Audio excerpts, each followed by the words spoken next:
La vidéo que tu t'apprêtes à regarder est une masterclass LinkedIn que j'ai donnée aux membres de notre club pour freelance il y a quelques mois. On a décidé de la poster à la demande de beaucoup parce que j'y apporte pas mal de valeurs très actionnables. Et je parle de choses qui sont normalement réservées uniquement aux clients de notre accompagnement Produit Scale. Comment comprendre ta cible en profondeur, notamment la notion de l'ADN client pour parler avec elle et non pas à elle. La différence entre post-expertise, storytelling professionnel, poste de vente, comment les utiliser et pourquoi, dans quel sens. L'exercice des bulles pour transformer ton parcours pro en éléments de conversion et la stratégie d'engagement pour rendre tes posts visibles auprès des bonnes personnes. D'ailleurs, si tu veux rejoindre notre club pour freelance, c'est gratuit, je te mets le lien juste dans la description et place à la vidéo. Comme Romain l'a dit, l'objectif de cette intervention, c'est vraiment de vous donner un peu toutes les bonnes pratiques, toutes les bases en 5 grandes étapes pour faire de LinkedIn votre canal d'acquisition principal pour votre activité. Je vais mettre pas mal de reminders à plusieurs moments, mais c'est super important quand même de comprendre que je dis bien canal d'acquisition principal et pas canal d'acquisition unique, parce que vous pouvez pas faire reposer votre business sur un seul canal d'acquisition et qui plus est en plus sur un algorithme qui change tout le temps. Je pense qu'on l'a tous remarqué là ces derniers mois, il y a beaucoup de changements et c'est beaucoup trop, c'est pas assez stable pour développer correctement votre activité de freelance sur les mois, les années à venir. Il faut absolument que vous ayez une strat multicanal. Je ne vais pas m'éterniser là-dessus, mais l'idée, c'est vraiment de comprendre déjà la première chose, c'est que LinkedIn et n'importe quel réseau social d'ailleurs sur lequel vous créez du contenu pour trouver des clients, il faut vraiment l'utiliser comme un canal d'acquisition et non pas comme une stratégie de communication. Et c'est là que va y avoir des déblocages et c'est là que vous allez mettre en place les bonnes choses pour pouvoir réussir à trouver des leads. Et c'est ce qu'on va voir ensemble. Donc, comme disait Romain, nous, on est sur LinkedIn depuis un peu plus de 2 ans maintenant. C'était en août 2023 la première fois qu'on a fait nos premiers posts. Et c'est le canal d'acquisition principal pour notre activité actuelle, donc Produit Scale, depuis un peu plus d'un an. Et c'était aussi le canal d'acquisition principal pour notre ancienne agence qui était une agence de landing page. Donc, on génère à peu près plus de 20 000 € par mois avec LinkedIn aujourd'hui. Donc, tout ça pour vous dire que les bonnes pratiques que je vais vous présenter, c'est des choses qu'on met en place pour nous, mais c'est également des choses qu'on met en place pour nos clients. En fait, j'aime bien dire que LinkedIn, il y a un double enjeu. Il y a un enjeu long-termiste, c'est-à-dire faire de LinkedIn un outil de crédibilité, un outil de notoriété sur le long terme, parce que plus vous allez vous développer, plus vous allez avoir une personal brand impactante, et plus, eh bien, vous allez avoir des opportunités business ou autres qui vont pouvoir arriver parce que on fait confiance à quelqu'un qui a de l'impact dans l'écosystème, en tout cas dans l'écosystème dans lequel vous êtes par rapport à votre domaine d'expertise. Donc ça, c'est un enjeu long terme qu'on développe avec nos clients. Je pense qu'on n'aura pas le temps de rentrer en profondeur là-dessus. Là, l'idée, c'est vraiment de travailler sur la partie conversion et génération de leads avec LinkedIn, qui est le deuxième enjeu plus court-termiste, c'est comment vous allez pouvoir vraiment développer une stratégie d'acquisition à proprement parler pour parler à votre cible et pour faire en sorte ensuite de les ramener sur des appels et passer à la partie commerciale. Donc, les résultats qu'on a avec nos clients, ils sont un peu divers et variés. Comme je vous l'ai dit, il y a un enjeu long-termiste, donc faire en sorte de développer un max de visibilité, et court-termiste, c'est-à-dire faire en sorte d'avoir des leads qualifiés sur LinkedIn. Ça rapporte des leads à nos clients comme à nous, comme vous pouvez le voir sur ces screens. Donc, c'est vraiment quelque chose qu'on a poncé et qui est ultra actionnable. En gros, on va dire que je vais vous décomposer cette stratégie d'acquisition en 5 étapes. D'abord, le plus important, c'est de comprendre votre cible, parce que si vous ne comprenez pas votre cible, vous pouvez faire les meilleurs postes de vente, les meilleurs postes d'expertise, ils résonneront auprès de personne. Donc ça, c'est le premier travail que vous devez faire. Je vais vous donner les guidelines pour le faire correctement, mais il faut vraiment que vous vous posiez sur votre activité, que vous vous posiez sur votre business, sur toutes les interactions que vous avez déjà pu avoir avec votre cible. Ça peut prendre 1 heure, ça peut prendre 2 heures, ça peut prendre 3 heures. Il faut que ça prenne le temps que ça devra prendre parce qu'une fois que vous avez compris ça correctement, vous allez avoir toutes les cartes en main pour faire les meilleurs postes d'expertise, les meilleurs postes de vente et être sûr de parler à la bonne personne. Ensuite, bien évidemment, on va avoir les postes expertise, le storytelling professionnel et non pas personnel, parce que oui, c'est un énorme outil de conversion, alors pas forcément direct, mais indirect, parce que c'est quelque chose que vous devez mettre en place dans votre stratégie pour réussir à créer du lien avec votre cible, les postes de vente et la stratégie d'engagement qui est connue de tout le monde. On sait tout ce qu'on doit engager, mais on ne sait pas forcément comment le faire correctement. Or, contrairement à ce que peut-être beaucoup de personnes peuvent nous faire croire, les leads sur LinkedIn, sur n'importe quel réseau social, ne tombent pas du ciel. C'est à vous de faire quand même un certain travail, de vous rendre visible auprès des bonnes personnes, de comprendre votre cible et aller engager auprès d'elles pour qu'ensuite elles soient nurturées via votre contenu. Je vais voir s'il y a personne qui a levé la main. Et non, je pense que c'est bon. Alors, avant toute chose, avant de rentrer dans ces 5 étapes que je vous ai dit, il y a une première chose à bien prendre en compte, c'est que vous devez avoir un profil LinkedIn qui soit clean. Vous le savez très certainement parce que tout le monde, tous ceux qui font des refontes de profil LinkedIn vous disent votre profil LinkedIn, c'est votre landing page. Ils n'ont pas tort, c'est-à-dire que votre profil LinkedIn, s'il n'est pas clair, il ne va pas forcément réussir à convertir correctement. Cependant, je mets quand même un gros warning là-dessus. Il y a une grosse partie de votre conversion qui va être faite directement via vos posts, via les CTA que vous mettez dans vos posts. Mais il y a aussi des personnes qui vont voir un post, cliquer sur votre profil, vous découvrir, et donc vous avez tout intérêt à l'optimiser et à faire en sorte de, dès le début, dès le haut de votre profil, attirer correctement leur attention. En gros, votre profil LinkedIn, on va dire qu'il doit avoir ce triple enjeu: conversion, crédibilité et découverte. La découverte, c'est en travaillant votre SEO LinkedIn, donc vraiment faire en sorte d'avoir un maximum de mots-clés qui est susceptible de taper votre cible dans votre bio, dans votre partie à propos, dans votre partie expérience et compétences, parce que c'est ce qui va créer de la visibilité sur votre profil en dehors de vos contenus à proprement parler. La crédibilité, c'est mettre un maximum de preuves sociales. Vous devez mettre de la preuve sociale dans votre bannière. Vous devez mettre de la preuve sociale dans votre bio, dans votre section à propos. Toute votre partie expérience, c'est vraiment avoir comme votre CV. Vous devez vraiment vous mettre en avant toutes les missions que vous avez pu faire directement dans votre partie expérience, parce que c'est ça qui va faire en sorte que quelqu'un va se dire « Ok, bon, cette personne, elle maîtrise son sujet ». Et encore une fois, si vous n'avez pas eu énormément de clients, vous avez quand même de la preuve sociale que vous pouvez mettre sur concrètement les résultats que vous allez avoir avec un client. Vous les mettez bien en avant dans votre partie expérience. Éventuellement, vous pouvez aussi mettre des études de cas directement dans votre sélection. Enfin bref, en gros, il faut vraiment vous vendre avec des chiffres, parce que c'est les chiffres, c'est le ROI promis qui fait passer à l'action. Et toute la partie conversion, elle va se faire via les différents CTA que vous allez mettre dans votre profil. Donc bien évidemment, le CTA qui est dans le haut de votre profil, mais également le CTA dans votre sélection. Vous devez avoir un CTA qui ramène vers votre calendrier directement ici. Et les CTA que vous devez mettre partout dans un maximum de posts qui sont des posts à objectif de conversion et des posts expertise. Ensuite, est-ce que déjà vous avez des questions là-dessus ou c'est tout clair? Je pense que ça, c'est quelque chose que vous savez, mais c'est quand même important de le rappeler. Bon, j'ai l'impression que c'est clair pour tout le monde. La deuxième chose, quatrième chose plutôt, ultra importante dans votre profil LinkedIn, c'est d'avoir une proposition de valeur qui soit clean. La proposition de valeur, c'est ce que vous allez mettre ici et c'est ce que vous allez mettre là. C'est-à-dire que cette proposition de valeur, elle ne doit pas uniquement se concentrer sur le fait de décrire votre activité. Le but de votre proposition de valeur, ça sous-entend d'avoir des offres qui soient vraiment bien mises à plat, qui soient bien travaillées pour être sûr, encore une fois, si vous travaillez sur la compréhension de votre cible, de répondre à un besoin précis ou de projeter dans un résultat précis. Mais une proposition de valeur, on va dire qu'il y en a 2 types. Soit vous êtes sur un marché qui n'est pas ultra concurrentiel, et donc vous allez vraiment vous concentrer sur une proposition de valeur de type APA qui peut répondre à un besoin précis de votre cible. Typiquement, Gabrielle, c'est une cliente qu'on a accompagnée avec ProduScale, et la proposition de valeur qu'on a mis en avant sur LinkedIn, c'est une Notion makeuse. C'est une experte Notion, elle est capable de tout faire sur Notion, mais quelque chose qui était beaucoup recherché par sa cible dans un premier temps, c'est de mettre en avant qu'elle peut créer des portails clients sur Notion pour améliorer l'expérience client de ses propres clients. Et donc ça, c'est une proposition de valeur unique, c'est une proposition de valeur APA qu'on a mis en avant sur son profil parce que ça répond à un besoin précis de sa cible qui est prêt à passer à l'action rapidement, alors qu'initialement, elle avait une proposition de valeur très large, c'est-à-dire j'organise votre Notion, je ne sais plus exactement ce que c'était, mais en gros, je développe ce que vous voulez sur Notion, ça ne répond pas à un besoin précis, et donc ça ne peut pas créer de déclic dans la tête de votre cible. Et à contrario, Emma, elle s'appelle Emma, ça s'appelle pas Chloé, Emma qu'on a pu accompagner, elle est sur un marché qui est ultra compétitif, c'est la communication, l'UGC plus précisément, la création de vidéos.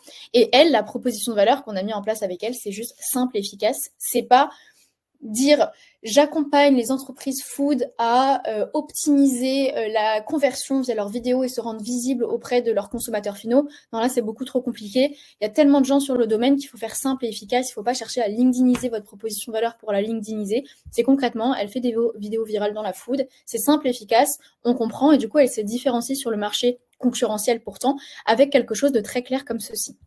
Donc, encore une fois, votre proposition de valeur, elle va découler de la mise à plat de vos offres et de la compréhension de votre cible.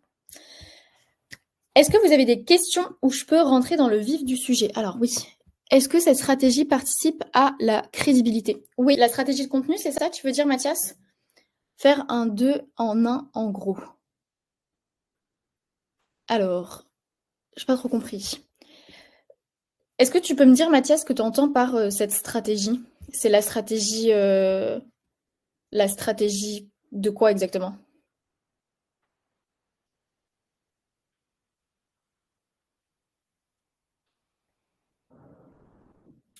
Ouais, je veux bien que tu me montes acquisition plus crédibilité. Je veux bien que tu me montes, Mathias, comme ça, ce sera peut-être plus simple si tu expliques directement ce que tu as en tête. Hop.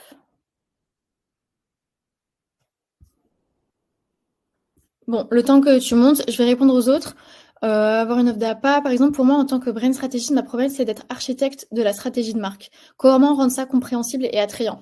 Alors, ça va être difficile de rentrer vraiment dans le vif du sujet parce que ça demande beaucoup, beaucoup, beaucoup de data que là, tu vas pas pouvoir me donner rapidement. Mais en gros, l'architecte de ta stratégie de marque, c'est pas forcément très clair.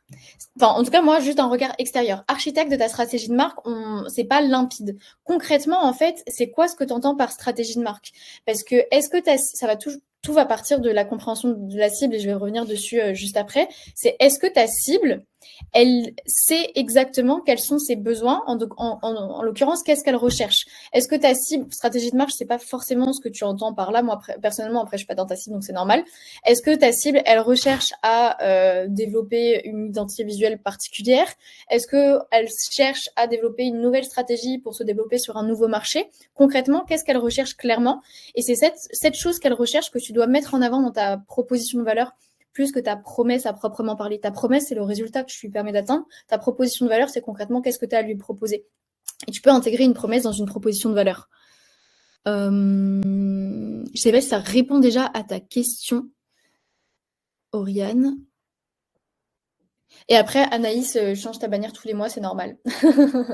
C'est normal parce que il y a plusieurs choses. Déjà, moi, je pense que je l'ai changé, je sais pas combien de fois je l'ai changé, au moins plus de 15 fois, ça c'est sûr et certain. Parce que, bah, déjà, forcément, ta proposition de valeur, elle peut être amenée à évoluer en fonction de ta nouvelle compréhension du marché. Et aussi, c'est très certainement parce que ce que tu proposes, ta structuration, elle n'est pas assez claire.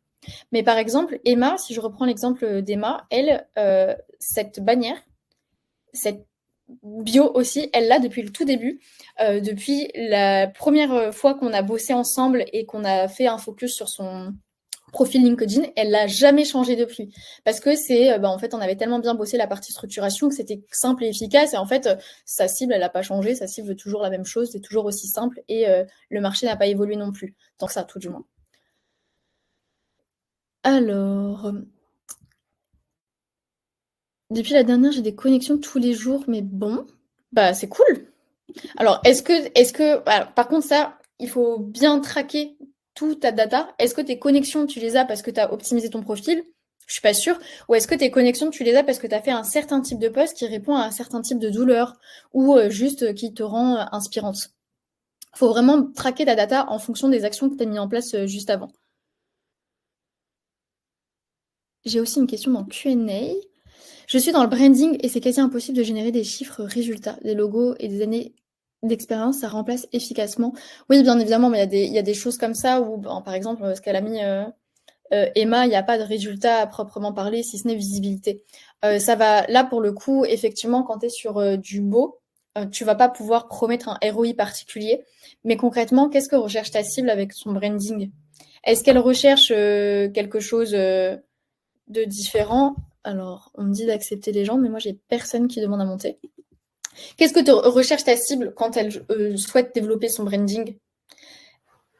Et surtout, comment tu vas pouvoir présenter cette chose de la manière la plus simple possible? Elle veut un branding à son image, très certainement. Elle veut ou alors tu es spécialisé dans le branding d'un certain type de boîte, n'importe quoi, les SaaS. Bah, qu'est-ce qu'ils cherchent les SaaS quand ils font leur branding?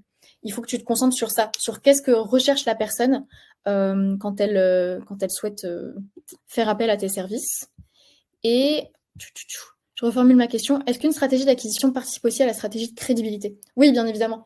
Bien évidemment, parce que la stratégie d'acquisition, tu dois mettre en place, enfin, tu dois te rendre crédible dans ta stratégie d'acquisition parce que sinon personne ne va t'écouter. Surtout, ta stratégie d'acquisition te ramène des clients. Et en te ramenant des clients, eh bien, alors, Romain me dit, les gens te demandent et enlèvent, en fait, regarde bien un notif rouge. D'accord.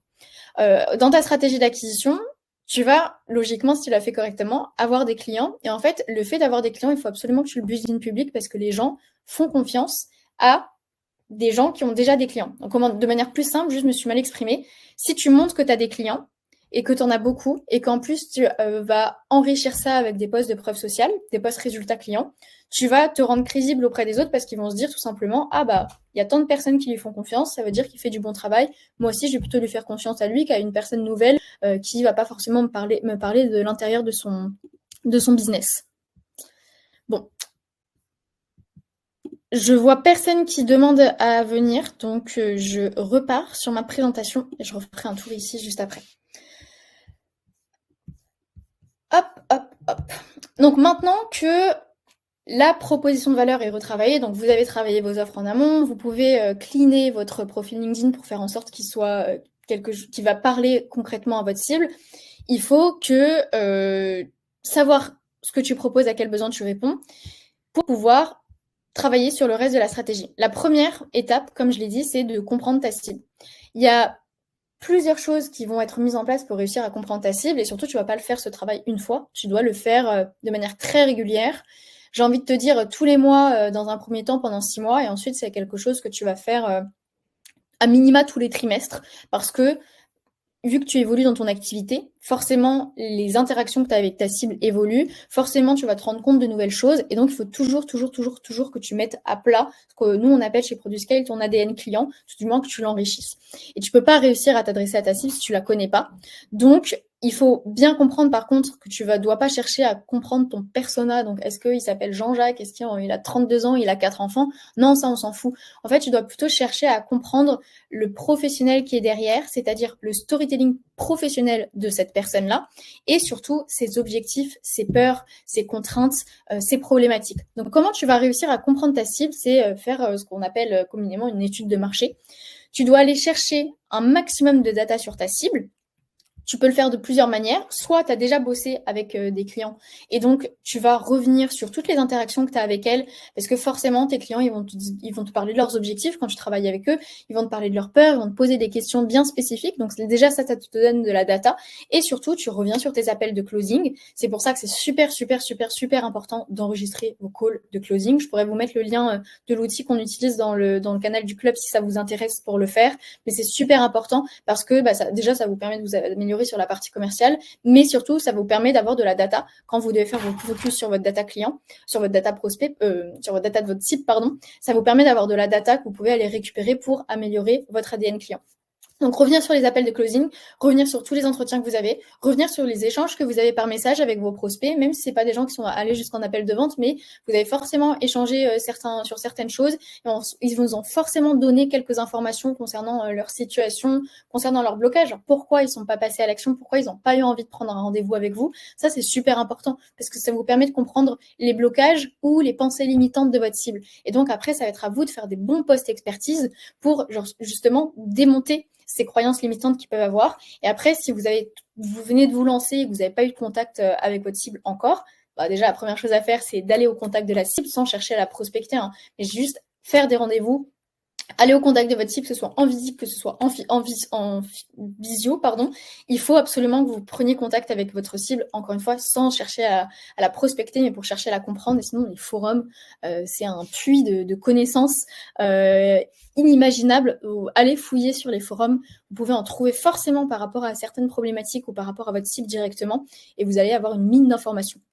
Donc, le but premier, c'est de répertorier les éléments factuels de votre cible qui sont nécessaires à sa prise de décision. Donc, factuellement, ça va être quel est le profil de votre cible? Est-ce que ce sont plutôt des cadres? Est-ce que ce sont plutôt des dirigeants? Quel est leur niveau de développement? Donc, est-ce que si c'est des dirigeants, c'est des freelances? Est-ce que au contraire, c'est des entrepreneurs qui ont une agence depuis 10 ans?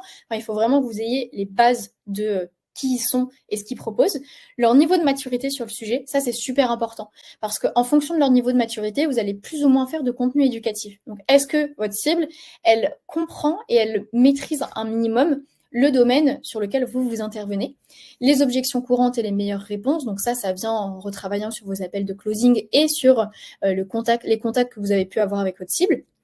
Et quelle est votre cible? Vous avez une cible générale, mais vous avez forcément des typologies de cibles. Que ce soit certes en termes de niveau de développement, mais que ce soit aussi en termes de marché, par exemple. Donc, il faut vraiment définir tout ça. Et pourquoi elle rechercherait à faire appel à vous? Qu'est-ce qu'elle recherche concrètement? C'est ça, principalement, qui va vous permettre de créer une belle proposition de valeur, dont on parlait juste au-dessus, notamment dans le profil LinkedIn, mais aussi sur les autres canaux d'acquisition que vous devez absolument développer. Mais pourquoi elle recherche à faire appel à toi? Et de la manière la plus simple possible, tu vas tout simplement reprendre les mots qu'elle peut te dire en call de closing ou justement à travers les messages que vous pouvez échanger ou les mails que vous pouvez échanger. Qu'est-ce qu'elle recherche? Si elle recherche un ROI et si tu te rends compte qu'il y a 70% minimum de tes leads qui te disent tous qu'ils recherchent un ROI, il faut que tu mettes en avant le ROI dans ta proposition de valeur. Si au contraire, ils recherchent quelque chose de simple, juste quelqu'un, je dis n'importe quoi, pour gérer leurs commentaires LinkedIn, et c'est simple, tu vas pas te prendre la tête à écrire quelque chose de super compliqué, non, je gère vos commentaires LinkedIn. Il faut vraiment, vraiment, vraiment se baser sur ce que va dire votre cible. Et qu'est-ce qui va faire en fait qu'elle va avoir cette prise de décision de vouloir faire appel à quelqu'un comme vous? Est-ce qu'il y a un déclencheur particulier? Par exemple, pour vous donner un exemple concret, où est-ce que je l'ai mis? Cynthia Tatar, une ancienne cliente à nous, elle est DPO, donc elle gère en gros la protection des données pour les entreprises, elle est spécialisée en RGPD. Et elle, en fait, on s'est rendu compte en coaching que le déclencheur d'achat chez ses clients, c'était que souvent, parce que c'est des grands groupes ou des cabinets de conseil avec lesquels elle travaille, ils cherchaient ses clients cherchaient à répondre à un appel d'offres. Ils étaient à 2 doigts de remporter l'appel d'offres. En fait, pour remporter l'appel d'offres, une des conditions, c'était d'être legit niveau RGPD. Et donc, ils faisaient appel en urgence à elle pour être sûr de remporter l'appel d'offres et pas de se faire devancer. Et puis, pour mettre à plat aussi tout ça. Ça, c'est un déclencheur. Ça veut dire que dans ses postes expertise et dans ses postes études de cas, elle pouvait jouer sur l'urgence de la situation parce que c'est une urgence dans laquelle vont se reconnaître ses prospects. Tout du moins sa cible. Donc c'est super super important que vous répertoriez tous ces éléments factuels dans un document. Si vous voulez, on pourra vous envoyer avec Romain dans le canal le template en fait d'ADN client que nous on donne à nos clients. Ça pourra vous aider pour faire tout ce travail-là. Et ensuite, il faut répertorier tous les éléments émotionnels nécessaires à la prise de décision de votre cible. Donc c'est vraiment construire le storytelling professionnel. Encore une fois, la base du storytelling, c'est situation initiale, ses objectifs dans sa situation rêvée, ses difficultés, ses croyances limitantes, ses peurs, son jargon, du moins son mot de vocabulaire, pour être sûr en fait dans votre contenu de vous adapter à elle, de pouvoir la projeter dans sa situation rêvée, parce que vous savez quelle elle est, la projeter dans sa situation initiale, parce que vous la connaissez également, mettre en avant les points de douleur, donc vraiment bien appuyer sur ses peurs quand vous faites des structures de copywriting qui peuvent être problème, agitation, solution, le fameux PASS, et son jargon pour être sûr qu'elle vous comprenne et que vous lui montrez que vous la comprenez, que vous maîtrisez absolument son sujet. Je file ici.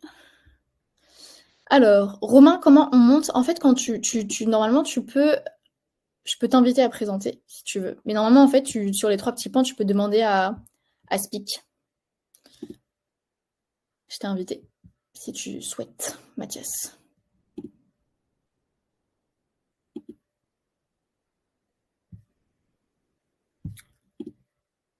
Merci. Je vous en prie. Il n'y a pas de questions, Mathias? Oula. Salut. Bon. Tu vas bien? Ouais, nickel, nickel. Et toi? Ouais, très bien. Alors, vas-y, je te laisse me poser ta question. En fait, du coup, bon, j'en avais une, okay, je n'étais pas trop prêt, mais c'est OK. Comment tu tranches quand tu as donc, tes clients qui sont très discrets sur les datas? Donc, moi, je suis copywriter.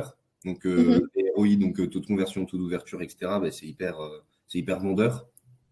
Et sauf que le client, il veut pas partager les datas. Donc, derrière, par exemple, moi, je suis face au choix au dilemme de soit je les affiche le nom, soit j'affiche les datas, mais je peux pas faire les deux. Parce que sinon, derrière, j'outrepasse le NDA. Dans tes posts de preuve sociale, tu parles? Ou Ouais, alors dans la preuve sociale que tu dois mettre en avant sur ton profil?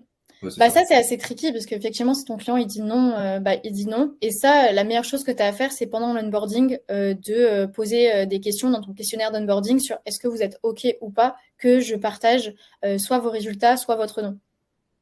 Tu peux, enfin, là, pour le coup, j'ai rien à te dire parce que ça dépend vraiment en fait de ce que te dit ta cible. Mais par contre, tu peux tout de même faire des généralités. J'ai accompagné un client dans tel secteur. NDA de copywriter, enfin, bon, je te dis ça comme ça, je dis pas que c'est ton hook, hein, mais en gros, NDA de copywriter, je fais que je ne peux pas le citer. Par contre, vous le voyez tous passer. Voici sa situation. En fait, à partir du moment où tu détailles correctement sa situation et que tu détailles correctement le process que tu as mis en place avec eux, tu te rends crédible. Mais par contre, impérativement, il faut que tu mettes des screens. Il faut que tu mettes des screens, genre, je sais pas si le client il t'envoie un WhatsApp en disant putain, on a fait, il y a eu tant de conversions, on a eu tant de calls cette semaine. Ok, tu caches son nom, mais il faut que tu mettes des preuves pour qu'on puisse se projeter et pas se dire que c'est une invention de toute pièce. Ouais, sinon, ouais, la crédibilité, elle n'est pas là, clairement. Ouais. Et de toute façon, tous les posts, je vais revenir dessus après, hein, tous les posts de preuve sociale que vous faites, idéalement, s'il vous plaît, mettez de la preuve en fait en photo. Parce que tout le monde peut mentir aujourd'hui. Alors oui, il y a des gens qui peuvent s'amuser à créer des faux messages WhatsApp, mais il faut vraiment être tordu pour le faire. Donc mettez des screens de mails, mettez des screens de messages WhatsApp, mettez des screens de dashboard si vous avez les dashboards de vos clients. C'est ce qui va vous rendre crédible, quoi. Ok, ça marche. Bah, merci beaucoup. Je t'en prie. Dans tous les cas, on va voir un peu les posts de preuve sociale juste après. Alors, je sais pas comment je fais pour t'enlever. Ah si, je Moi, t'éjecte. Alors, je retourne à mon partage d'écran. Et déjà, est-ce que tout va bien pour vous? Est-ce que c'est clair ce que je vous explique là pour l'instant, depuis tout à l'heure? N'hésitez pas hein, si jamais je vais trop vite ou si je rentre peut-être pas assez en profondeur sur certains trucs. C'est un vrai sujet, je pense qu'on est dans une défiance totale. Oui, mais sur LinkedIn, mais sur n'importe quel réseau, partout dans le monde, quoi. Malheureusement, parce qu'il y a trop de gens qui trichent. Mais bon, après, à un moment, faut faire avec, quoi. Si les gens, ils vous croient pas, c'est peut-être que c'est des gens, dans tous les cas, qui sont des clients red flag, qui vont tout remettre en question ce que vous faites, et donc c'est peut-être pas forcément ultra intéressant de bosser avec eux, quoi qu'il en soit. Je n'ai eu qu'une cliente jusqu'à maintenant, mais c'est une top voice LinkedIn, c'est déjà bien comme preuve sociale ou pas, oui, clairement. Après, ça dépend ce que tu fais, je sais pas ce que tu fais comme type de prestation. Tu lui as demandé un témoignage vidéo. Les témoignages vidéo, ça va être intéressant pour ton site si tu en as un, pour en faire un post, mais ce qui compte, c'est d'avoir du texte. Parce que les gens sur LinkedIn, encore une fois, LinkedIn, c'est pas un réseau visuel. Donc les gens, ils vont pas forcément regarder des vidéos. Par contre, ils vont regarder une photo, ils vont regarder une image, ils vont regarder du texte. Donc le plus important, c'est que tu lui demandes une recommandation, ça c'est sûr et certain. Et si possible, que tu aies des screens d'échange de messages où elle te partage, enfin, où elle partage soit sa satisfaction, soit les résultats qu'elle a pu avoir. Alors, je reviens à mon truc. Donc, à partir de tout ce travail-là d'ADN de la cible, tu vas identifier là où tu as le plus de demandes. C'est la deuxième chose à faire qui est la plus importante parce que forcément, si tu as travaillé avec plusieurs personnes, si vous avez travaillé avec plusieurs personnes dans différents types de cibles, n'importe quoi, des e-commerçants, des PME ou tout ce genre de choses, eh bien, il faut absolument que vous identifiez là où vous avez le plus de demandes et surtout là où vous arrivez à générer le plus de résultats. Parce qu'en couplant ça, donc en couplant toutes les informations que vous allez connaître sur cette cible-là, là où vous avez le plus de résultats et là où vous avez le plus de demandes, vous avez un peu votre spot et c'est ce qui va vous permettre en ayant toutes ces informations-là, de réussir à parler avec votre cible. Je dis bien avec en majuscule et pas à votre cible, parce que c'est pour ça que c'est important de connaître tout ça, toute cette partie émotionnelle, parce que vous allez la projeter, vous allez lui montrer que vous la connaissez, de réussir justement à la projeter dans des situations, d'établir votre magnifique proposition de valeur, de rédiger des post-études de cas, on va voir juste après, et surtout de faire des posts expertise. Il faut vraiment faire tout ça. Là, encore une fois, je parle de conversion depuis tout à l'heure, je ne parle pas de visibilité, mais vous devez quand même, bien évidemment, travailler votre visibilité. Faire des posts avec un objectif de visibilité, parce que c'est ça aussi qui va vous ramener du trafic sur votre compte. Vous ne pouvez pas uniquement vous contenter de faire des posts de vente, des posts de vente, des posts de vente et des posts d'expertise, parce que sinon, vous allez vous rendre visible qu'auprès des personnes qui sont déjà abonnées à vous. Vous devez avoir de la nouvelle visibilité. Qui va vous permettre justement de pouvoir faire encore plus de conversion derrière. Et du coup, ce que je voulais montrer avec ça, oui, tout ça juste pour dire qu'avec une bonne stratégie comme celle-ci, vous allez taper dans le mille à travers vos contenus pour votre cible et c'est ce qui nous permet d'avoir des messages comme ça toutes les semaines, si ce n'est tous les jours, de la part de nos clients chez ProduSky. Alors, la deuxième étape maintenant, que vous avez compris parfaitement votre cible, que vous avez optimisé votre proposition de valeur, donc mis à plat vos offres, etc. La première étape de conversion sur LinkedIn, c'est les posts de visibilité. On va pas pouvoir s'attarder dessus aujourd'hui, mais comme je le disais, c'est super, super important. Donc, les deuxième étape de posts, ce sont les posts expertise. L'intérêt des posts expertise, ça va vous permettre de montrer deux choses. Déjà, que vous êtes capable d'emmener votre cible dans sa situation désirée, donc que vous connaissez ses problématiques, que vous connaissez ses peurs, que vous connaissez sa situation désirée, et en fait, sous-entendu, de montrer que vous savez quel est le chemin qui va lui permettre de passer de sa situation A à sa situation rêvée, et de montrer que vous connaissez votre sujet, parce que ça vous permet tout simplement de montrer que vous êtes un expert dans votre sujet. Le but de ça, c'est de montrer à sa cible que vous la maîtrisez sur le bout des doigts. Et en fait, vos posts expertise, ils vont porter sur différentes choses. Je mets un warning ici parce que, en fait, vos posts expertise, ils vont bien évidemment pas être les mêmes et pas porter sur les mêmes choses si vous êtes un copywriter, si on prenait l'exemple de Mathias tout à l'heure, si vous êtes un brand designer, brand designer, je crois, Maxime, que tu te mets en avant comme ça. Ou si vous êtes, on peut accompagner par exemple des consultants. Donc là, récemment, on a fini de bosser avec un consultant en gestion des déchets et réorganisation structurelle. Donc des choses complètement différentes. Vous n'allez pas faire le même type de post expertise, tout simplement. Pourquoi ? Parce que votre cible n'a pas le même niveau de maturité sur votre sujet. Donc c'est super important de bien comprendre ça.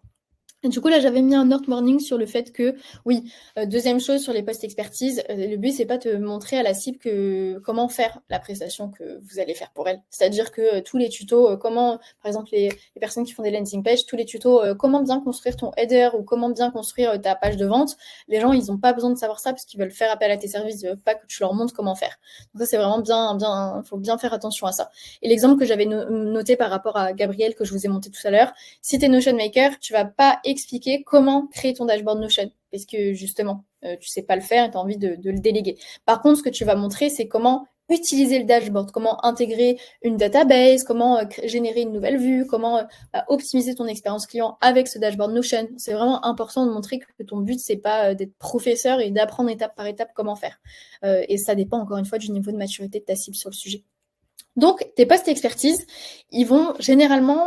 vos posts expertise vont généralement porter sur deux grandes thématiques. C'est d'une part la vulgarisation de l'information et d'autre part, votre posture d'expert. Donc, la vulgarisation de l'information, là, je vous ai cité des choses, je ne vais pas forcément rebondir sur le truc, mais en gros, c'est vraiment de montrer comment se déroule votre processus, comment vous permettez de passer de la situation initiale à la situation idéale de votre cible, quels sont les chiffres clés aussi que vous connaissez sur le marché.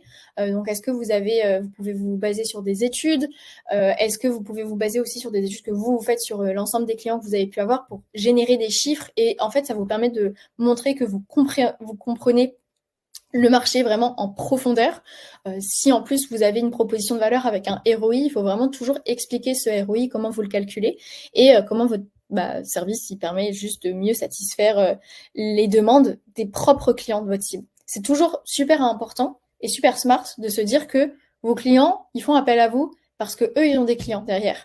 Donc, est-ce que votre service, il leur permet d'acquérir des nouveaux clients, ou est-ce que votre service, il leur permet aussi d'augmenter l'expérience client ou prospect de leurs propres clients ou de leurs propres prospects? Et si vous projetez votre cible dans cette chose qu'ils veulent réellement, ça vous fait gagner des points de fou si vous êtes comparé à d'autres experts, absolument à d'autres concurrents. Et la deuxième grande thématique, la posture d'expert, ça va être d'apporter de la valeur, de dégommer les croyances limitantes, enfin tout ce que j'ai marqué ici. Donc, c'est super, super important d'établir ce fameux niveau de conscience dont on parlait.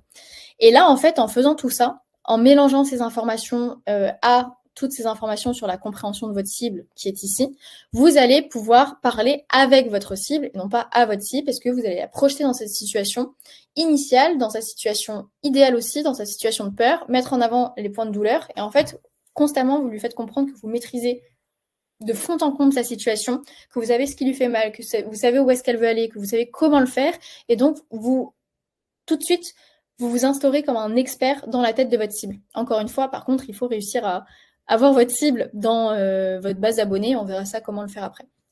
Et donc, un exemple de post expertise qu'on a pu faire avec un client, enfin, c'est lui qui l'a fait. En tout cas, on a, par rapport à la strat qu'on a mis en place.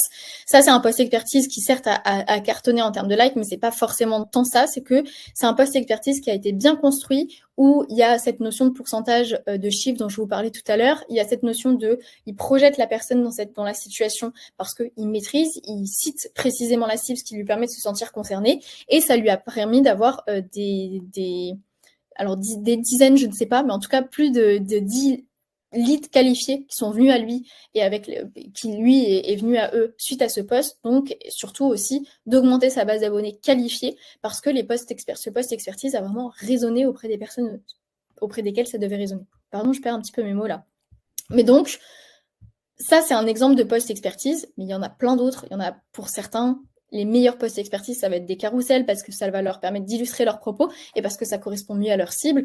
Mais lui, typiquement, il vise beaucoup de cadres, des DRH, des directeurs qualité, des directeurs commerciaux, etc. ou des PDG, comme il dit. Il ne va pas faire des carousels parce que sa cible ne consomme pas du tout ça. Donc, c'est bien évidemment super important de vous adapter à elle. Avant de passer sur le storytelling professionnel, est-ce que vous avez des questions sur ces posts expertise? Plus ou moins sur la partie théorie? Où tout est bon pour vous.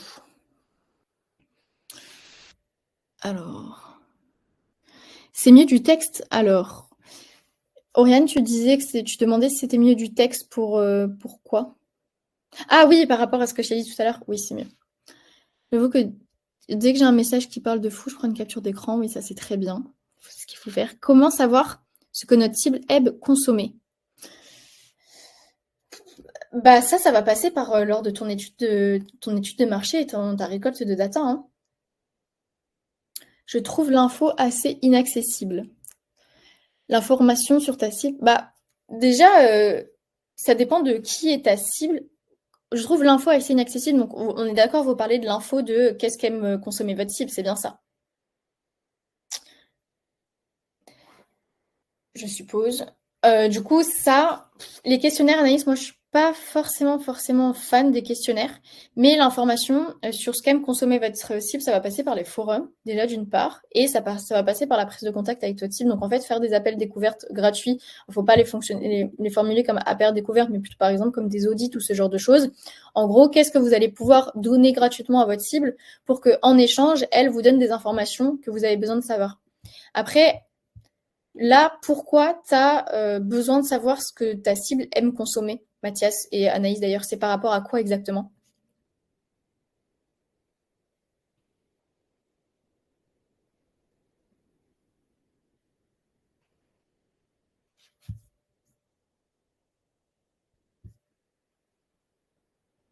Je ne sais pas si c'est moi qui mets... Pour définir le format du post. Ah, bah la deuxième chose aussi, c'est surtout de tester un maximum de formats en fait. Ah, donc c'est pour ça que tu parlais de consommer, ok. C'est de définir un max de formats. Déjà, une des choses que tu peux faire, ça dépend de ta cible parce que par exemple, je sais que les e-commerçants, ils sont très fantômes sur LinkedIn, donc c'est difficile de le savoir de cette manière. Mais il y a un truc génial sur LinkedIn, je ne sais pas si c'est très RGPD d'ailleurs, c'est que vous pouvez voir ce que va liker, ce que vont commenter les gens.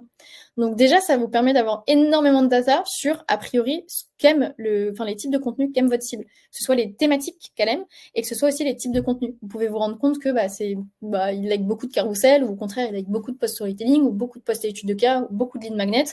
Et déjà, ça vous donne un maximum d'infos là par rapport à ça. Et après, de manière très pragmatique, là, si je prenais l'exemple de Sylvain, bien évidemment que des PDG de grands groupes, de boîtes du CAC 40 ou d'établissements publics ne vont pas forcément être consommés des carousels avec un petit emoji fait par l'intelligence artificielle. Parce que être à ce niveau-là, ça sous-entend un certain stade intellectuel, une certaine culture qui fait qu'on sait à peu près comment s'adapter à ce type de profil.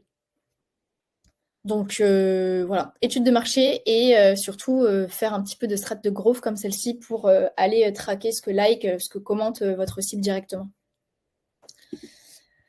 Alors, passons à la troisième étape, le storytelling professionnel. Je dis bien ici professionnel, non pas personnel, parce que le but du storytelling sur LinkedIn, sur n'importe quel réseau social, à part si vous voulez devenir influenceur, créateur de contenu, mais dans ce cas-là, c'est nos stratégies. Mais le but du storytelling, c'est pas de parler de vous pour parler de vous. On s'en fout de ce que vous avez fait hier. Sincèrement, à part si vous avez une base d'abonnés qui est super qualifiée et qui vous suit, quoi qu'il en soit, bien évidemment qu'il y a des gens qui réagiraient à ce genre de choses, mais la majorité des gens s'en fout de ce que vous êtes, de qui vous êtes. Ce qu'ils veulent, c'est surtout savoir, comment dire, comment vous allez pouvoir leur apporter de la valeur. Et il y a différents types de valeurs. Parce qu'il y a des gens, par exemple, où leur objectif, c'est de suivre vos contenus parce que vous allez les projeter dans une situation qu'ils veulent connaître. Notamment, moi, par exemple, il y a beaucoup de mes contenus qui sont des contenus storytelling, non pas des contenus storytelling sur ma vie perso, mais sur ma vie pro, parce que je montre que je maîtrise la situation, que je suis passée de la situation initiale de mes clients, dans laquelle ils sont, à leur situation rêvée. Et donc là, c'est intéressant pour eux d'écouter et de lire mon storytelling, tout du moins, parce que je leur montre tout simplement que je sais passer de leur situation à leur situation Z. Et au contraire, si vous avez une cible qui n'a pas forcément besoin d'avoir ces informations, d'où l'importance de l'étude de marché dans un premier temps, le but de votre storytelling, ça va être de montrer que vous êtes expert dans votre situation parce que vous vous formez sur le domaine dans lequel vous intervenez, parce que vous lisez des articles, parce que vous vous êtes rendu compte de certaines choses qui sont propres au marché. Donc c'est bien important, encore une fois, de vous dire que ce qui ne vous empêche pas de faire des petits posts storytelling vraiment ultra perso de temps en temps parce que ça vous fait plaisir. Mais le but du storytelling, c'est pas juste de parler de vous, c'est de parler de vous pour projeter votre cible dans quelque chose qu'elle souhaite consommer. Donc, c'est super, super important d'avoir vraiment ces notions-là. Et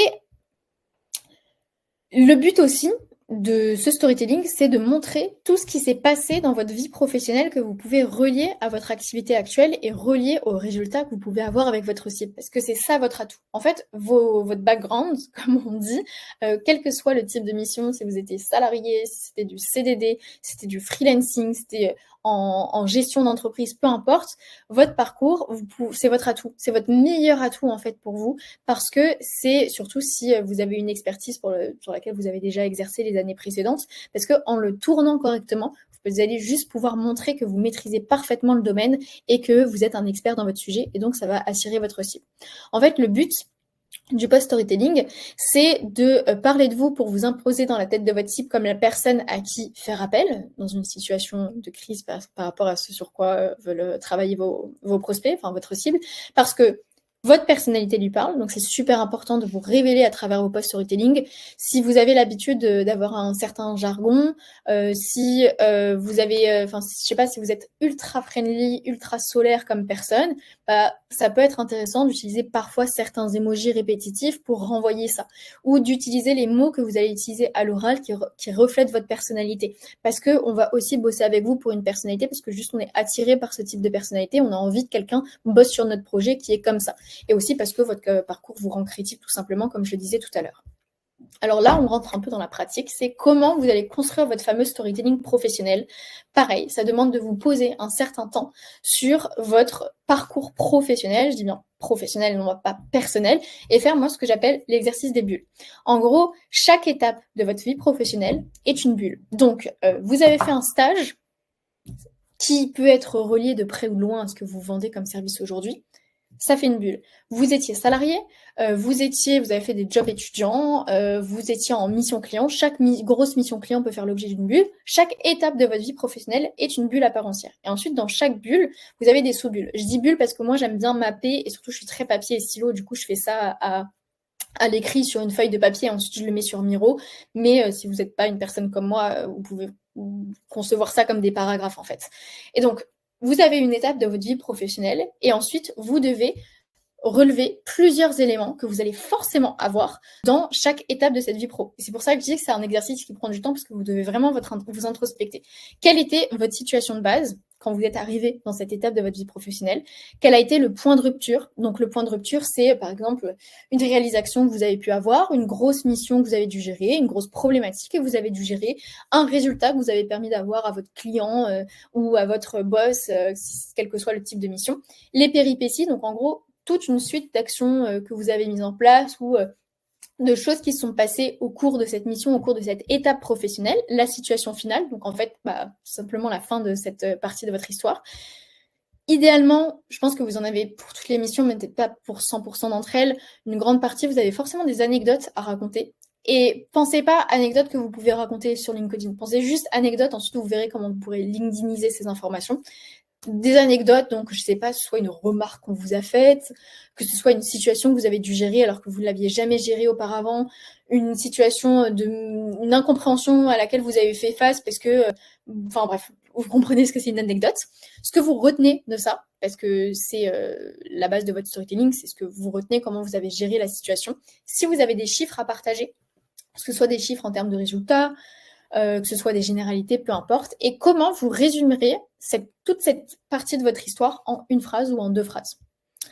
Ça, vous le faites donc pour chaque mission, et je ne dis pas que vous allez utiliser chaque chose comme un post storytelling, mais en fait, chaque bulle, vous avez ensuite listé tout ce que vous pouvez relier à ce que vous faites aujourd'hui. Donc, les compétences reliées à votre métier, vos compétences personnelles. Est-ce que ça a eu un impact sur votre posture? Donc, je sais pas, vous avez finalement réussi à prendre plus de place. Ça vous a appris, enfin, en gros, qu'est-ce que ça vous a appris que vous pouvez relier à votre activité d'aujourd'hui? Parce que la posture, encore une fois, elle est super importante quand vous êtes freelance. On va bosser aussi avec vous parce que vous savez vous imposer ou parce que vous avez une certaine personnalité et bien évidemment vos compétences.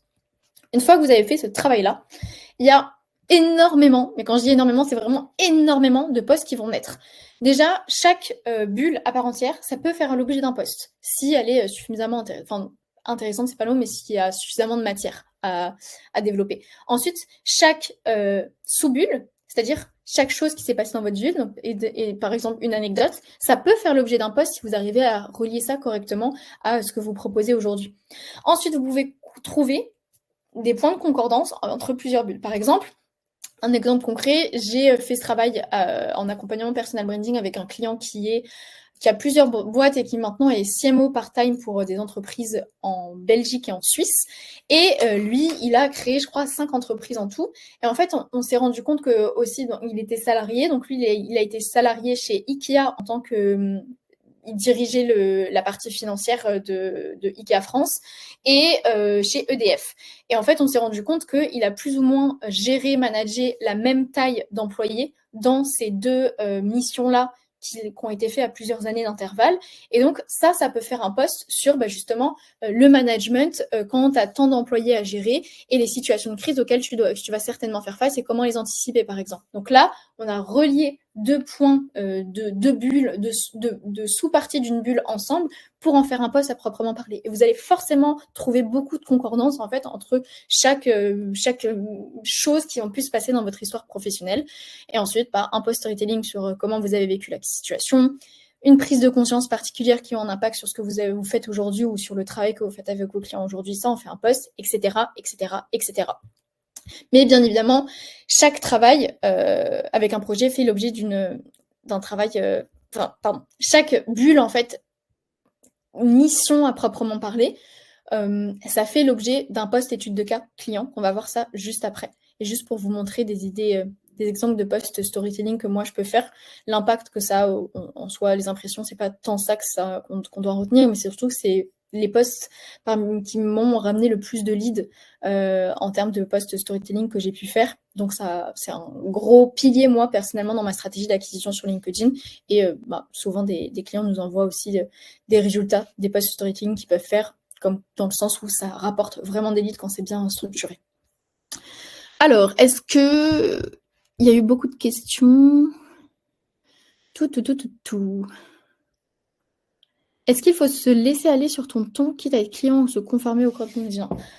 Non, pour moi, il faut vraiment se laisser aller parce que c'est ce qui va te permettre de révéler ta personnalité. Et puis, dans tous les cas, il ne faut pas qu'il y ait trop de décalage entre qui tu montres sur les réseaux, enfin, qui tu es sur les réseaux sociaux et la personne que tu vas être en appel de closing. S'il y a un trop gros décalage, encore une fois, quand une partie de ta stratégie d'acquisition, c'est de l'organique LinkedIn, s'il y a un trop gros décalage, ça va faire très bizarre. Il faut vraiment pas être soi-même à 100% parce qu'il faut quand même garder une posture professionnelle. Mais si tu peux être clivant, bien évidemment, ça dépend de ta cible aussi, parce que ça te permet juste de montrer qui tu es. J'ai fait cet exercice dinguerie. Ah tant mieux. Quels outils tu utilises pour gérer la prospection et le statut site lead? Alors Stéphane, ça va être compliqué de répondre à cette question en profondeur parce que la prospection, c'est une stratégie totalement annexe, mais pour nous, personnellement, les clients qu'on accompagne, dans un premier temps, on leur fait faire de la prospection à la main, pas d'outils spécifiques parce que déjà, ça demande un certain investissement et surtout, en fait, rien ne sera parfait. Enfin, rien ne pourra être automatisé tant que le travail à la main, il ne sera pas parfait. Enfin, parfait, c'est un grand mot, mais en tout cas, il ne sera pas minutieusement bien compris et optimisé. Et le statut de chaque liste, le statut, ça pour le coup, tu le gères à travers un CRM. Il faut absolument que tu aies un CRM bien optimisé dans ton activité. Nous, on développe on a un dashboard Notion CRM qu'on donne à nos clients parce que sur Notion, tu peux déjà faire des choses qui sont vraiment très simples, très basiques et qui te permettent d'avoir une visibilité globale sur toute ta pipeline commerciale. Hop. Il n'y a pas d'autres questions par rapport à ça. Du coup, on va pouvoir passer à la dernière partie sur les postes expertise, les postes de vente, pardon. Encore une fois, les postes de vente, vous allez forcément en avoir à faire par rapport à toute votre vie professionnelle que vous pouvez avoir.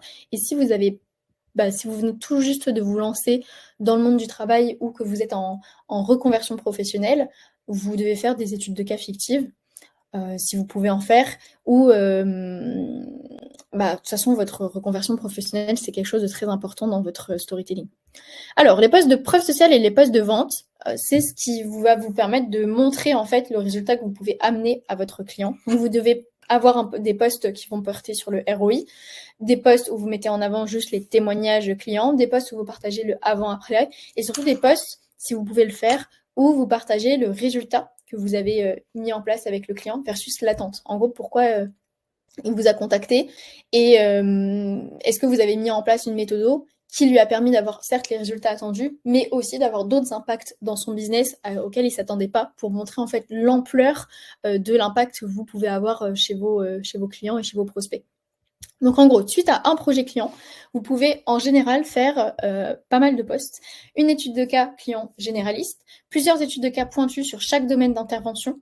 Donc je dis n'importe quoi, si je prends l'exemple de quelqu'un qui fait du design, puisque Maxime, toi tu parlais de ça tout à l'heure, ok, vous pouvez montrer le résultat concret de votre travail, mais aussi les étapes que vous avez mis en place. Si tu gères la stratégie de naming, tu peux faire un post à proprement parler sur le naming. Si tu as géré la création du slogan, tu peux faire un post sur le slogan. Si tu as fait juste l'identité visuelle, un post sur l'identité visuelle. Donc, tu peux faire une étude des cas généraliste et une étude de cas pointue sur chaque chose que tu as mis en place avec la personne dans le cadre de ta prestation. Un post sur le process de travail, donc vraiment sur la méthodologie que vous avez développée avec votre client, dans lequel peut se projeter votre client idéal. Un post de preuve sociale juste sur le retour du client, plutôt genre, moi j'appelle ça des preuves sociales cœur, c'est est-ce qu'il vous remercie, est-ce qu'il parle de la qualité de votre travail, dans ce cas-là vous faites un post là-dessus. Et un post qui, bien évidemment, vous pouvez en fait généralement... ça dépend de combien de clients vous prenez par mois ou par année, mais vous devez en faire 1 à 2 fois par an minimum, qui mixent en fait plusieurs études de cas clients. Ça peut être des postes mi-vente, mi-expertise, parce que vous devez quand même vous baser sur votre expertise pour mettre en avant plusieurs études de cas dans un seul et même poste. Après, comme je disais, vous pouvez faire des projets fictifs.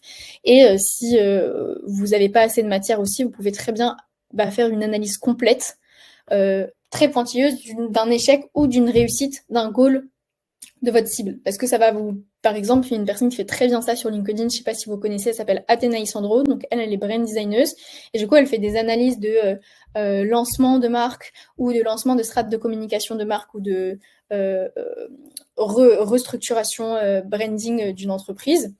Elle travaille principalement, en tout cas, elle met en avant principalement des marques de luxe et de cosmétiques, il me semble. En fait, son analyse, elle est tellement pointue, elle est tellement bien faite que ça nous permet de nous projeter dans le fait qu'elle maîtrise son sujet, parce qu'elle est capable de dire ce qui fonctionne pas, et du coup, de me projeter dans ce que je devrais mettre en place. Et en fait, j'ai envie de bosser avec elle. C'est un peu le raisonnement très basique que les gens vont avoir généralement. Et le but, encore une fois, dans ce type de poste, c'est pas du tout d'être visible, on s'en fout des impressions, tant mieux s'il y en a, mais c'est surtout combien de leads ça va vous rapporter.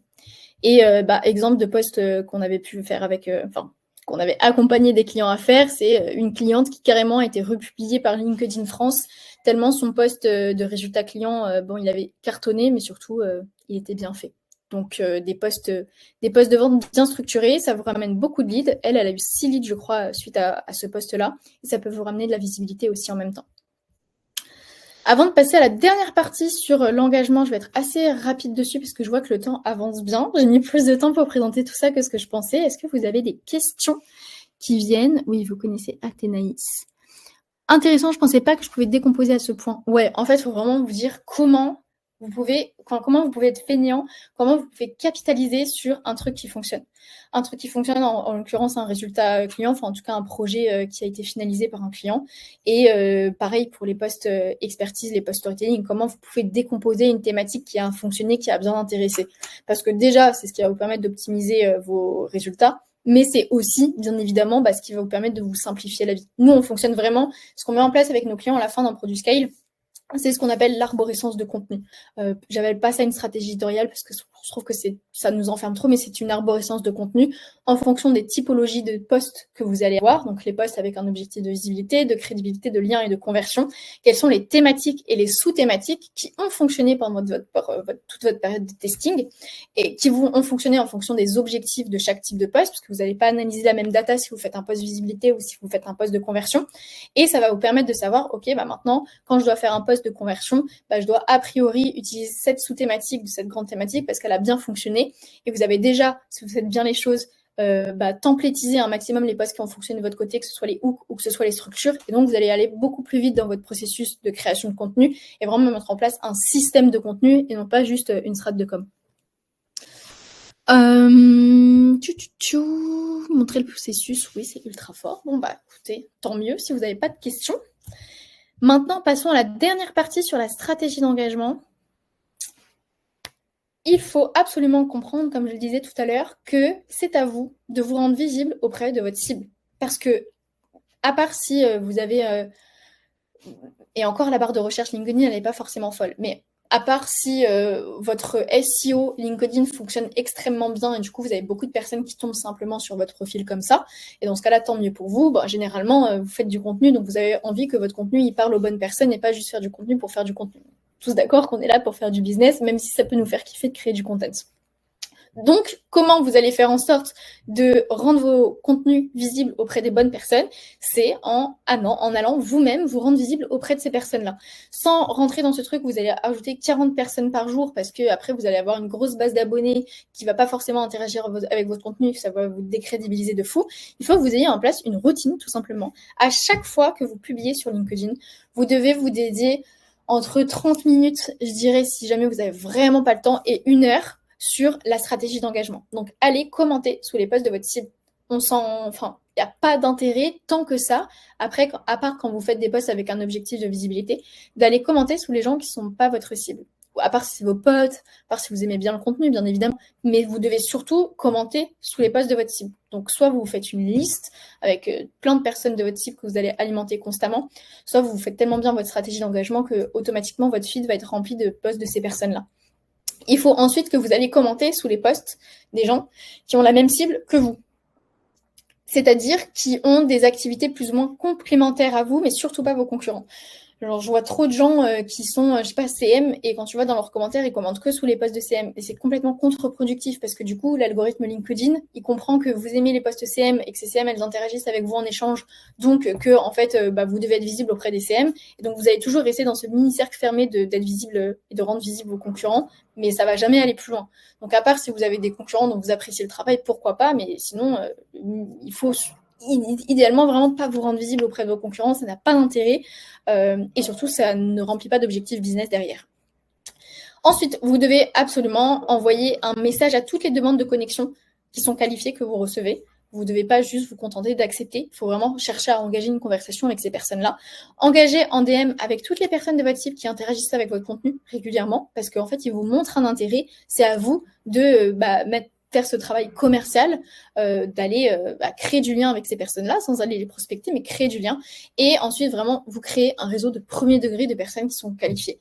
C'est-à-dire que triez votre réseau si là, vous avez beaucoup de personnes parce que vous avez passé un moment dans votre vie où vous avez ajouté beaucoup de gens. Je sais que moi, quand j'étais étudiante, j'ai ajouté énormément de personnes sur LinkedIn. Je sais pas pourquoi, mais parce que je me disais que c'était cool, j'ai trié mon réseau quand je me suis lancée parce que ça ne servait à rien. Et ensuite, si vous avez dans votre réseau beaucoup de concurrents, triez. Et surtout, faites des demandes de connexion qui soient orientées personnes de votre cible et personnes qui ont la même cible que la vôtre pour créer votre réseau de premier degré qui soit impactant. Parce qu'en gros, je le rappelle, comment fonctionne LinkedIn? Vous avez un réseau de premier degré, donc c'est les personnes avec lesquelles vous êtes en connexion. Votre post, il va d'abord être poussé auprès de cette personne de premier degré. Si ces personnes de premier degré interagissent, ensuite votre post va être poussé auprès de vos relations de deuxième degré. Donc c'est les relations de premier degré de vos relations à vous de premier degré avec lesquelles vous n'êtes pas en connexion. Puis à vos relations de troisième degré, etc., etc., etc. Donc si vos relations de premier degré ne sont pas qualifiées et ne sont pas des gens qui vont interagir, en fait votre post ne va tout simplement pas fonctionner. Et j'ai un petit outil du coup pour toute la partie engagement, donc comment vous allez pouvoir faciliter le travail d'engagement en DM. C'est Canbox, nous c'est l'outil qu'on utilise pour faire du format CRM sur la partie engagement et qu'on recommande à nos clients quand ils veulent vraiment pousser cette stratégie au max. Donc je pourrais vous donner le code si vous le souhaitez pour avoir un petit pourcentage, mais c'est beaucoup mieux que Walaxy. Genre, pour répondre à la question de Stéphane tout à l'heure, ça serait un outil que j'utiliserais. Alors, c'est pas forcément pour de la prospection à proprement parler, mais pour de la stratégie de setting engagement. Oui, supprimer, c'est trier. Trier, c'est supprimer, pardon.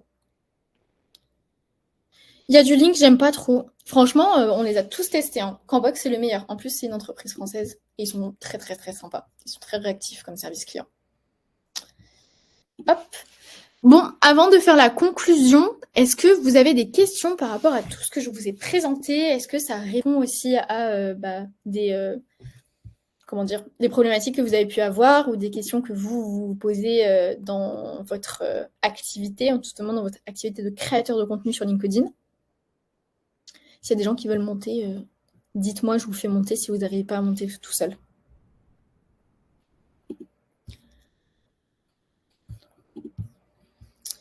Bon, je pense qu'on a fait le tour dans ce cas-là. Je vais pouvoir conclure tranquillement avant qu'on passe à la partie FAQ. Je peux regarder s'il y avait des questions dans la Q&A. Non, je pense que c'est bon. Hop, hop, hop. Pour finir, du coup, très claire ta présentation, merci. Trop bien. Une fois que toutes ces idées de post sont sorties, je suppose qu'il doit y avoir une stratégie pour l'ordre de diffusion. Alors la stratégie, ça va dépendre de plein de facteurs. Nous, en gros, la stratégie que je dis à nos clients de développer, ça va correspondre en fait au stade de développement qu'ils doivent avoir. C'est-à-dire qu'au début, je sais pas à quel point tu utilises LinkedIn et tu as mis en place une stratégie déjà avant de rejoindre cette masterclass. En gros, le premier enjeu que vous devez avoir, c'est comment vous allez vous rendre visible.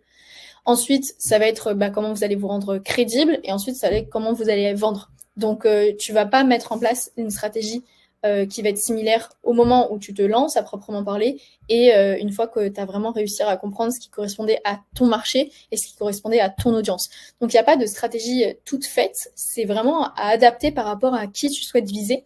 Mais idéalement, si tu as l'habitude de poster, si tu as déjà des résultats, si tu as déjà des leads qui tombent et si tu l'optimises avec tout ce qu'on a vu aujourd'hui, tu dois idéalement poster 5 fois par semaine et il faut que tu aies des posts, moi ce que j'appelle des posts mainstream, donc c'est ce qu'on n'a pas pu voir aujourd'hui, mais c'est des posts qui vont te ramener de la visibilité, des posts du storytelling, de l'expertise et des posts de vente. Les posts de vente, il faut les faire en début de semaine.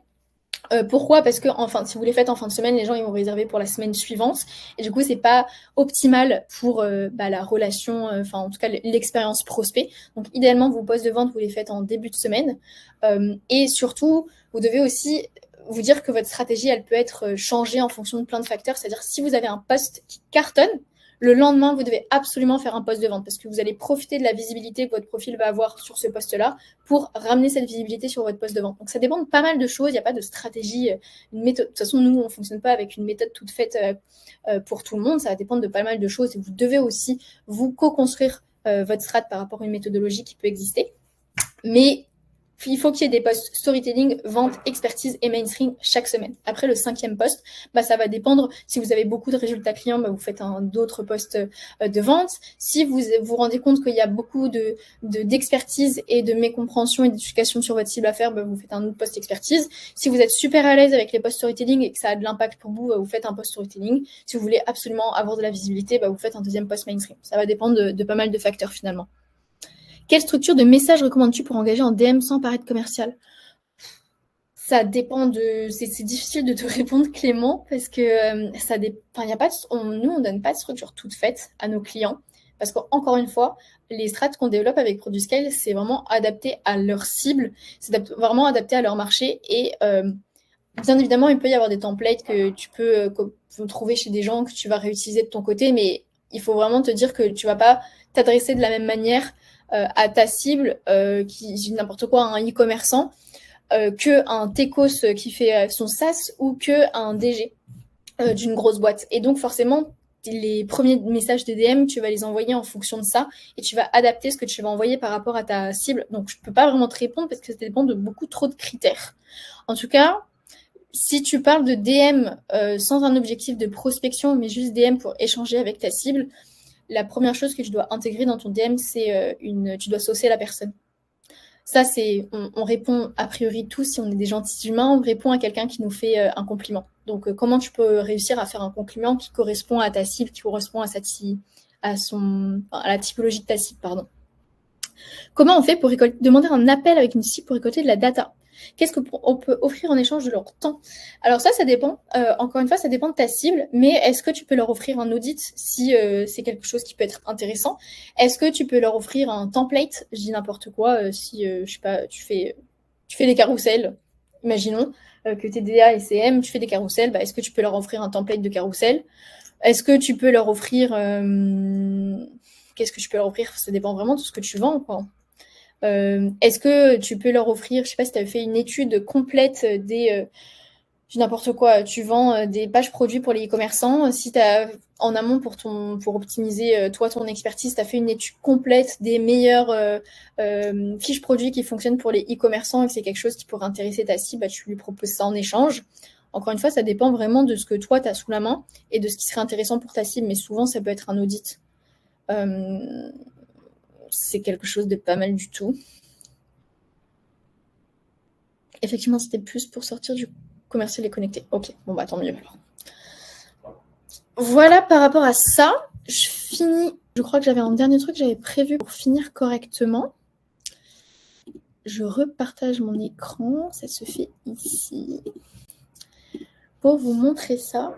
Donc, je reviens sur le reminder que j'ai fait tout à l'heure. Donc, les résultats que je peux avoir avec toute cette stratégie. Bon, j'ai mis quelques exemples de screens qu'on a pu avoir avec nos clients, mais juste là, c'est des screens de résultats qu'ils ont eu avec LinkedIn. Tout ça pour vous montrer que ce que je vous ai expliqué ici, bon, certes, c'est un condensé de toute la méthode ProduScale sur LinkedIn, mais ça apporte des résultats si vous l'appliquez à la lettre. Donc, j'espère que vous avez pris des notes. Je ne sais pas si Romain, il a prévu un replay ou pas. Sur lequel vous pouvez revenir. Mais c'est vraiment important de bien faire cette première partie de compréhension de votre cible qui va vous permettre de structurer vos offres et d'optimiser votre profil. Enfin, encore une fois, de suivre tout ce que j'ai dit à la lettre, de faire les exercices que je vous ai présentés. Parce que même si, bien évidemment, vous n'allez pas à réussir, j'espère que vous allez réussir que directement ça cartonne et que ça a les résultats escomptés, mais c'est le principe d'une stratégie, c'est que ça met un peu du temps parce que vous devez forcément l'améliorer, l'optimiser, l'analyser, mais le but c'est que vous ayez un maximum de posts et d'enchaînement de posts qui vous ramènent les résultats que vous souhaitez, et c'est pour ça que c'est super important de traquer votre data. Nous, c'est tout un pilier chez ProduScale, il s'appelle le pilier chiffre, c'est comment vous allez traquer votre data, parce que votre data, que ce soit sur la création de contenu, que ce soit sur la prospection, que ce soit sur les autres stratégies d'acquisition que vous devez développer, il faut comprendre d'où viennent vos leads, il faut comprendre ce qui les intéresse, parce que c'est ce qui va vous permettre d'optimiser votre strat derrière. Donc voilà, des petits screens. Mais donc, rappel final, s'il vous plaît, ne vous contentez pas de développer votre acquisition sur du LinkedIn organique. Parce que, en plus, quand c'est sur un algo, vous pouvez très sincèrement, vous pouvez avoir des très bons résultats, hein, je dis pas le contraire, mais en fait, vous allez forcément arriver à un bout à un certain moment et c'est pas assez prédictible. Vous devez absolument développer une stratégie multicanale. Vous allez, ça va dépendre encore une fois de votre marché, de votre cible, de votre expertise. Allez sur les canaux qui vous correspondent et pas une stratégie copier-coller d'une personne que vous avez vue quelque part, parce que c'est ce qui va vous permettre aussi de créer quelque chose de long-termiste. C'est-à-dire que je dis n'importe quoi, vous êtes dans une période où vous avez beaucoup de temps, donc vous pouvez bombarder sur la prospection. Les différents canaux font que vous avez beaucoup de leads et beaucoup de conversions parce que vous avez optimisé votre processus commercial. Vous avez donc beaucoup de delivery à faire. Forcément, vous allez beaucoup vous allez pouvoir, ça fait beaucoup, hein, vous allez pouvoir mettre moins d'intensité sur votre prospection parce que vous avez moins de temps à y accorder. Et en fait, le fait d'avoir développé d'autres canaux d'acquisition, ça permet que ces autres canaux fonctionnent et vous rapportent du lead, même si vous avez moins d'intensité à mettre sur un canal particulier, pour pouvoir continuer et être sûr d'avoir une prédictibilité dans vos leads et dans votre conversion, etc., etc. Et après, quand vous avez plus de temps, vu que votre stratégie de prospection, elle a été mise en place, vous pouvez remettre de l'énergie dans votre stratégie de prospection. Le but, c'est aussi de créer une stratégie d'acquisition qui correspond à un cycle, parce que tout ne va jamais être linéaire dans votre business. Forcément, il va y avoir des hauts et des bas, que ce soit en termes de delivery, que ce soit en termes de rentrée de lead ou ce genre de choses. Donc, il faut vraiment créer une stratégie qui est adaptée à ça. Donc, encore une fois, ne vous reposez pas sur un seul canal d'acquisition et encore moins un algo. Nous, on récupère trop de gens qui sont freelance depuis plusieurs années, qui ont une activité qui fonctionne bien. Généralement, ils sont entre 2K et 7K de chiffre d'affaires, mais qui dépendaient d'un seul canal. Alors, c'est soit du bouche à oreille, soit du malt, généralement. Et en fait, ils arrivent à bout et surtout, ils se rendent compte que c'est pas quelque chose de long-termiste. Donc, leur chiffre d'affaires chute. Qui dit chiffre d'affaires qui chute, dit mental qui chute aussi. Et on les rattrape, alors pas forcément à la petite cuillère, j'exagère un peu, mais on vient tout reconstruire avec eux pour avoir quelque chose de beaucoup plus long-termiste.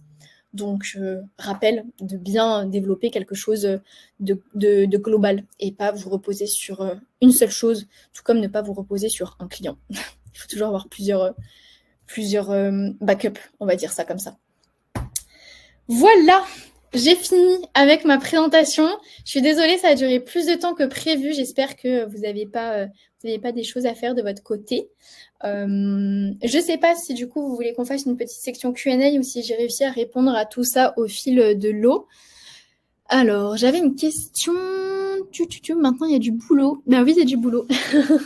C'est le principe d'une stratégie. Mais après, encore une fois, plus vous y mettez tôt, plus vous êtes assuré d'avoir des résultats tôt. Donc, c'est intense au début, mais après, ça va être de plus en plus simple. J'avais une question, quelle structure de message? Ah, mais ça, j'ai répondu à ça déjà. Comment on fait pour demander un appel? Ça, j'ai répondu aussi. Merci beaucoup, quelle valeur? Merci à vous. Très intéressant ces partages, merci. Il y aura pire, je confirme, tant mieux. De toute façon, on va tester, échouer, on va venir à ProduScale, mais bien évidemment, on vous attend. N'hésitez pas. Bon, après, il y a pas mal de... Il faut qu'on s'assure que vous correspondez au profil de personnes qu'on accompagne, mais... Je ne sais pas si Romain il vous a déjà envoyé le lien, si jamais vous voulez candidater. Enfin, vous m'enverrez un message et on verra si jamais on peut faire quelque chose ensemble. Mais en tout cas, oui, tester et échouer. Si vous ne pouvez pas réussir, si vous testez et vous n'échouez pas, ça fait partie du process. Il faut vraiment être OK avec ça. Merci, c'était vraiment utile. Merci Aurène, incroyable. Merci à vous. Merci beaucoup. En plus, il n'y a plus qu'à, effectivement. Bon, je suis ravie de voir que ça vous a été utile. Encore une fois, ça fait peut-être beaucoup d'informations là d'un coup. Et ça fait peut-être que certains vont se dire « Putain, je vais jamais y arriver, il y a beaucoup trop de choses à mettre en place. » Là, forcément, c'est un condensé. Vous n'allez pas pouvoir mettre en place tout ça le même jour ou la même semaine. Il faut, encore une fois, c'est le principe d'une stratégie. Vous devez faire en sorte de fonctionner par rapport au temps que vous allez pouvoir allouer à ça et surtout de développer sur les choses qui sont les plus importantes. Donc, encore une fois, c'est pour ça que j'ai structuré en 5 étapes parce que vous devez vous concentrer d'abord sur l'étape 1 avant d'aller sur l'étape 2, etc., etc. Donc oui, ça fait beaucoup d'informations, oui, ça fait beaucoup de choses à mettre en place, mais si vous êtes régulier, si vous faites les choses correctement et si vous organisez en amont, bien évidemment, pour pouvoir faire ces choses-là et pour avoir une vision en fait des choses que vous devez mettre en place sur les semaines, les jours à venir, etc., ça va être beaucoup plus simple. Donc, il n'y a plus qu'à bombarder, allez-y à fond. Et puis, si jamais vous avez des questions sur LinkedIn, vous pouvez me contacter pour que je vous réponde. Si jamais je peux vous donner quelques conseils, ça serait avec plaisir. C'est exactement ce que je me dis à l'instant, tellement de trucs à mettre en place. Oui, il y a beaucoup de choses à mettre en place, mais encore une fois, c'est... Alors, le lien de Canbox, je pense que je ne vais pas l'avoir là. Ouais, ça, c'est le lien de Canbox, mais on a un code, si jamais ça vous intéresse. Est-ce que je peux le retrouver en 2 secondes comme ça? Je vais essayer de vous donner ça en live.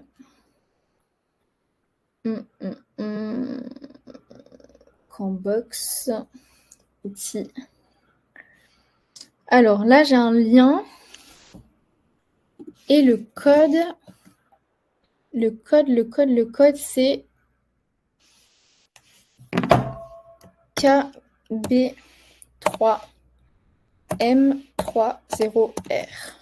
Hop là. Si jamais ça ne fonctionne pas, vous me direz. Normalement, c'est bon. Bon, écoutez, je vous souhaite de passer une très belle fin de journée et puis à bientôt sur le club directement. Merci à Romain encore d'avoir organisé ça. J'espère que ça a été assez utile pour tout le monde et puis on se voit au prochain événement physique. J'espère que je pourrai voir pas mal de personnes que j'ai croisées ici. Il n'y a pas y a pas les têtes, mais en tout cas, je me rappelle généralement des prénoms. Donc ça pourrait être cool de vous rencontrer en vrai quand on fera les événements physiques, que ce soit sur Paris ou ailleurs. Je sais pas trop ce qui est programmé par Romain pour les prochaines semaines.